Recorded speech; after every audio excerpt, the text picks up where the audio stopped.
Hello dear students, today we shall be talking about a very important topic by taking a critical review of the concept of public-private partnership.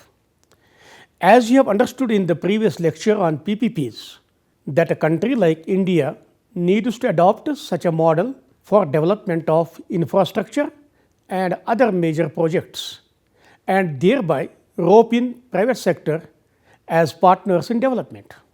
While concept of public-private partnership has multiple advantages, but at the same time it is associated with certain risks, dangers and pitfalls.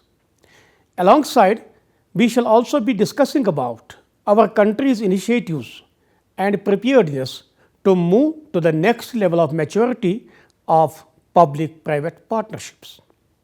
Let us reiterate that public-private partnerships are a popular way to form synergies between public and private partners in order to overcome present-day challenges and explore new opportunities. PPPs produce a higher cost in terms of surveillance for governments, introducing higher performance monitoring to make sure that the efficiency and quality gains are actually delivered.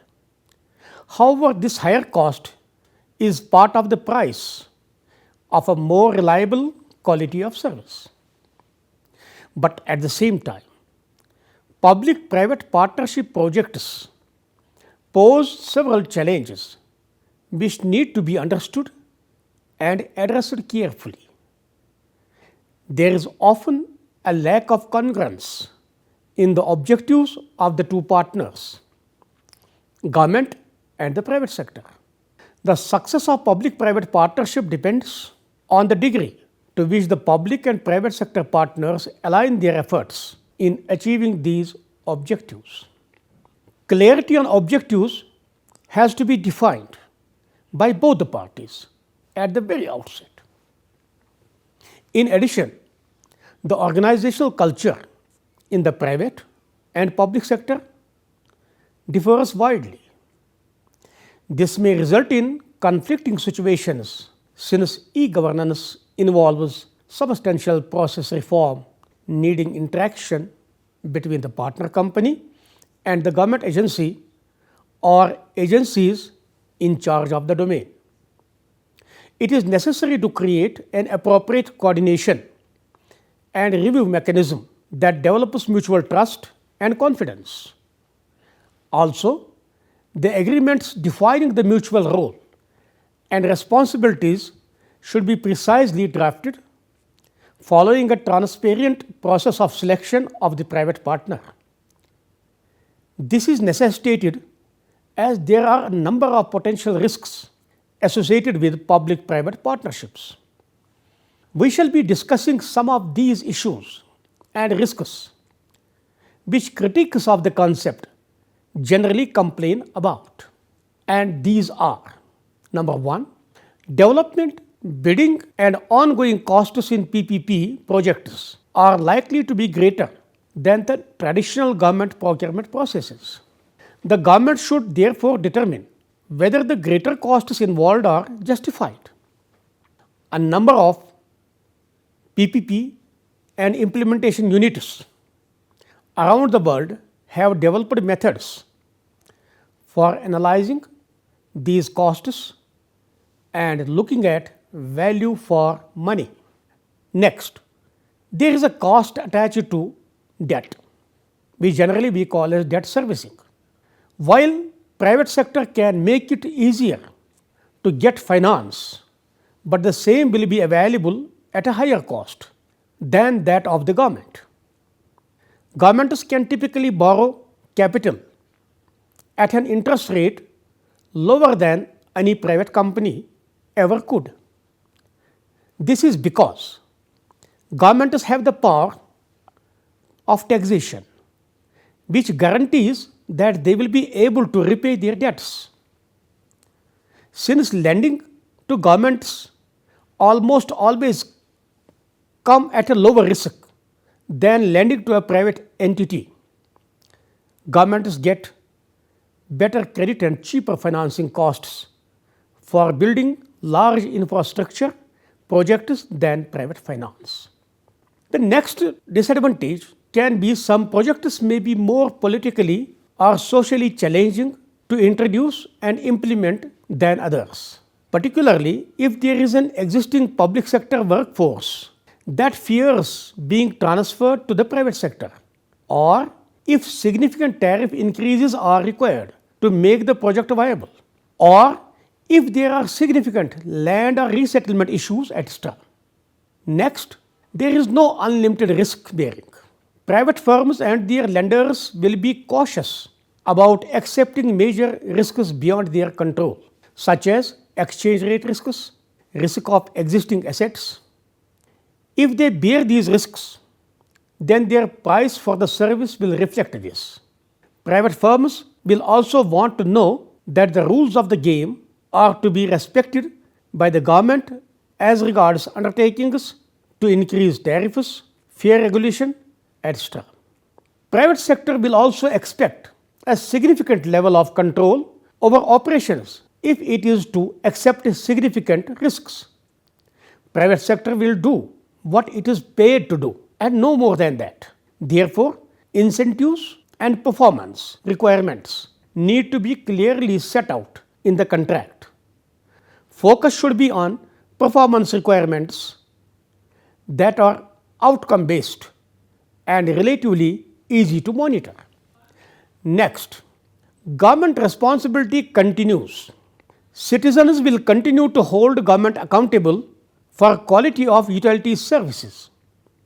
Government will also need to retain sufficient expertise to carry out its own obligations under the PPP agreement and to monitor performance of the private sector and enforce its obligations.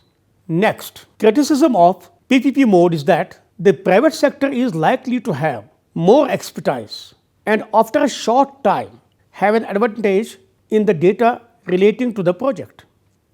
It is important to ensure that there are clear and detailed reporting requirements imposed on the private operator to reduce this potential imbalance. The next criticism is that a clear legal and regulatory framework is crucial to achieve a sustainable solution. Next criticism being that given the long-term nature of these projects and the complexity associated, it is difficult to identify all possible contingencies during project development, and issues may arise that were not anticipated in the documents or by the parties at the time of the contract. It is more likely than not that the parties will need to renegotiate the contract to accommodate these contingencies. It is also possible that some of the projects may fail or may be terminated prior to the term of the project for a number of reasons, including changes in government policy, failure by the private operator, or failure of the government to perform its obligation, or due to some external circumstances such as force majeure. While some of these issues can be addressed in the PPP agreement, but it is likely that some of them will need to be managed during the course of the project. The next point of criticism is that P3 contracts are much more complex than contracts made in traditional publicly financed projects. The negotiation of these contracts requires the presence of lawyers on all sides of the table and can take months or even years to finalize. Barry McKenna reports that, I quote, "The transaction costs for lawyers and consultants in P3s at about 3% to the final bill," unquote.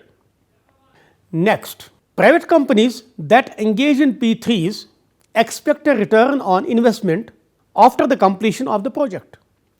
By financing public-private partnerships, the partner engages in low-risk speculation.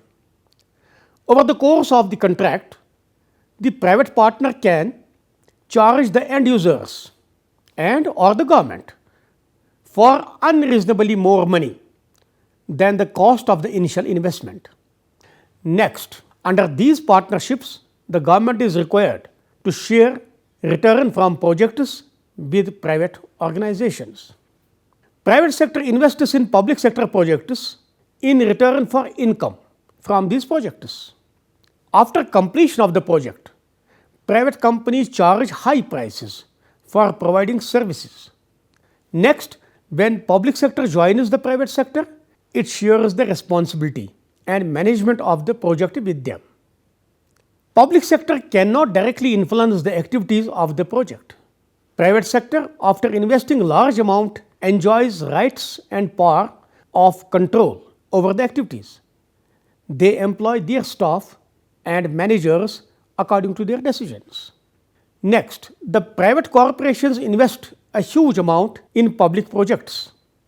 They undertake large risks associated with these projects. There are top professionals who are working in private corporations team. They charge huge prices for their services. This results in an increase in the prices charged from the users of these infrastructures. These higher costs are inherent in the higher complexity of the procurement, particularly during the tender process, but also in preparation, appraisal and monitoring resources. Next, criticism being that this partnership decreases the roles and responsibilities of public sector organizations. Most of the work is done by the private sector, decreasing the government role. This decreases the employment opportunities in the public sector.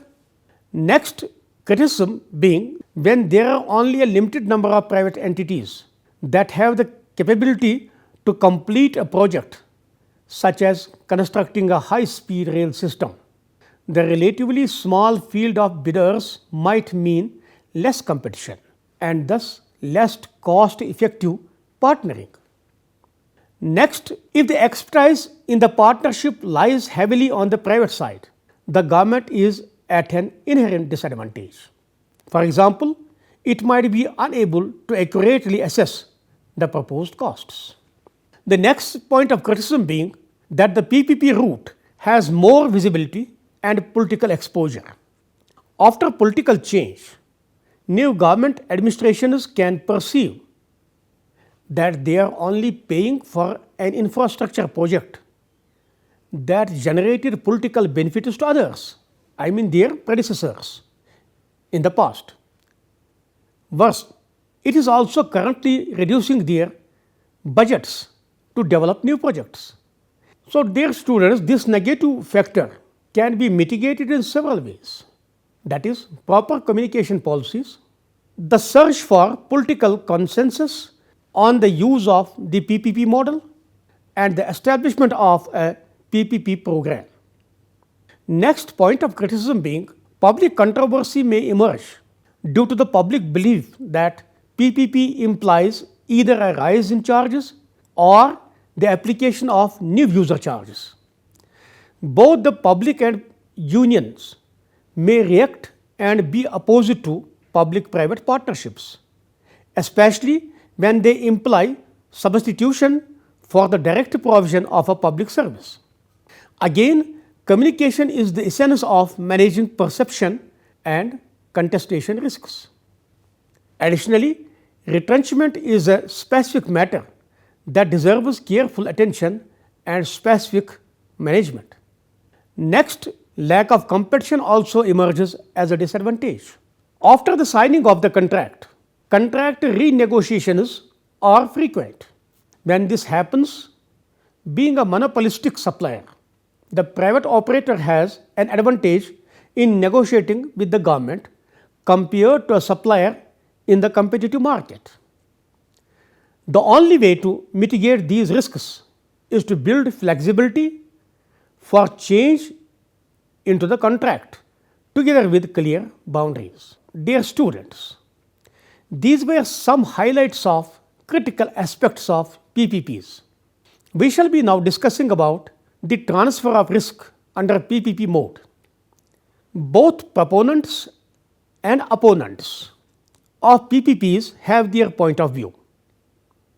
Supporters of P3s claim that risk is successfully transferred from public to private sectors as a result of P3 and that the private sector is better at risk management. On the other hand, Alison Pollock argues that in many PFI projects, risks are not in fact transferred to the private sector. And based on the research findings of Pollock and others, George Monbiot argue that the calculation of risk in PFI projects is highly subjective and is skewed to favor the private sector. When private companies take on PFI project, they are deemed to acquire risks the state would otherwise have carried. These risks carry a price which proves to be remarkably responsive to the desired outcome. Now, dear friends, we shall have to also discuss something about how to manage the risk. The first being risk identification. The first step is to identify the risks facing a project. There are several strategies for risk identification. For example, based on personal and corporate experience, intuitive insights, brainstorming, research, interviews, and surveys, or through consultation with experts. Now, after identification of risk, we shall have to evaluate this risk. So, the next step is to evaluate the consequences if a risk materializes. This risk is twofold. It attempts to estimate the probability by which a risk might occur or to assess its impact on the project should it actually happen. There are several strategies how to assess risks. One way is to evaluate every risk via its probability. Another is to assess only the main risks and to concentrate on key issues. The impact on PPPs can be financial or could result in other issues such as delays or decreased quality of output. Now, third is risk mitigation. The last step is about finding solutions to counter those risks. Risk elimination refers to actions taken to avoid risks. Risk reduction is about the minimization of risks. Risk transfer means transferring risks to insurances or specialists. Risk retention is about risks being absorbed by the organization. Dear students, the mode of public-private partnership has gained acceptability in our country, India. But at one point of time, the country felt a need to revisit this mode of infrastructure development. In the Union Budget 2015-16, the then Finance Minister, Shri Arun Jaitley, had announced that the PPP mode of infrastructure development has to be revisited and revitalized. In pursuance of this announcement, a committee on revisiting and revitalizing the PPP model of infrastructure development was set up, which was chaired by Dr. Vijay Kyalkar. The committee had thorough deliberations, and it was felt that given the urgency of India's demographic transition and the experience India has already gathered in managing PPPs, the government must move the PPP model to the next level of maturity and sophistication. The committee strongly felt that maturing the PPP model in India is an urgent priority. Also, to take advantage of this historical conjunction of India's infrastructure needs and the availability of long-term funding. The committee was of the opinion that PPPs have the potential to deliver infrastructure projects both faster and better. Building on India's 15 years of experience with PPPs by then, there is need to iron out the difficulties in the performance of PPP at every stage of contract. Now, what were the recommendations given by Kelkar Committee, let us have a look on some major recommendations that the Kelkar Committee put forth. The Kelkar Committee recommended that PPP contracts need to focus more on service delivery instead of fiscal benefits. Number second, better identification and allocation of risks between stakeholders is needed. Number third, there has to be prudent utilization of viability gap funds, where user charges cannot guarantee a robust revenue stream. Number fourth, improved fiscal reporting practices and careful monitoring of performance is required. Number fifth, Ministry of Finance should develop and publish a national PPP policy document and 3P institution which can function as a center of excellence, enable research, and review and roll out activities to build capacity. Next, Infrastructure PPP Project Review Committee IPRC and Infrastructure PPP Adjudication Tribunal IPAT should be established to ease the bottlenecks in the PPP projects. The next recommendation was that it recommended to amend the Prevention of Corruption Act 1988 so as to distinguish between genuine errors in decision making and the acts of corruption. The next recommendation was that encouraging the banks and financial institutions to issue deep discount bonds or zero coupon bonds for public-private partnerships. Next recommendation was monetization of viable projects that have stable revenue flows after EPC delivery should be considered. The another recommendation which was put forth by Kelkar Committee is that concession agreement should stipulate important commercial parameters like return on equity, treatment of land for non-commercial purposes. The committee also recommended to open the avenues for long-term investors, including overseas institutional investors, as long-term liabilities are best suited for public-private partnership. Next recommendation was that an assessment needs to be carried out regarding the relative ease and efficiency of managing the risks by the entity concerned. The committee also recommended that cost effectiveness of managing the risk needs to be evaluated. The next recommendation being sophisticated modeling techniques are prevalent to assess probabilities of risks and the need to provision them. DEA may hone its skills in this and provide guidance to project authorities.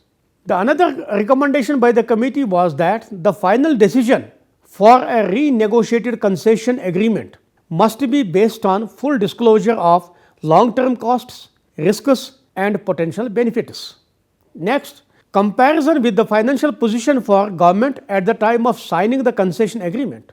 Again, comparison with the financial position for government at the time prior to renegotiation. Dear students, let us conclude the lecture.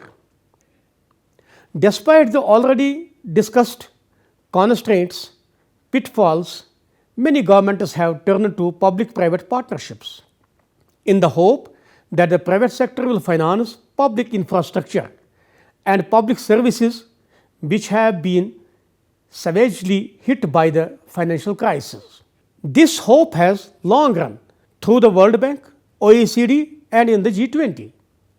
Therefore, in the context of economic crisis, governments were under increased pressure to find quick answers to hard questions about maintaining public services and funding infrastructure. Whenever there is paucity of resources, lack of technology, and operational efficiency, the pressure mounts to find answers, which prompts the countries towards public-private partnerships. Hence, 3P mode of building infrastructure and other service delivery to public is a ready-made solution to these challenges. So, dear students, that was all about today's lecture.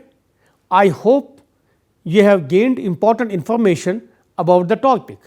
Looking forward to our next meeting where we can explore a new and exciting topic. Till then, take care and goodbye.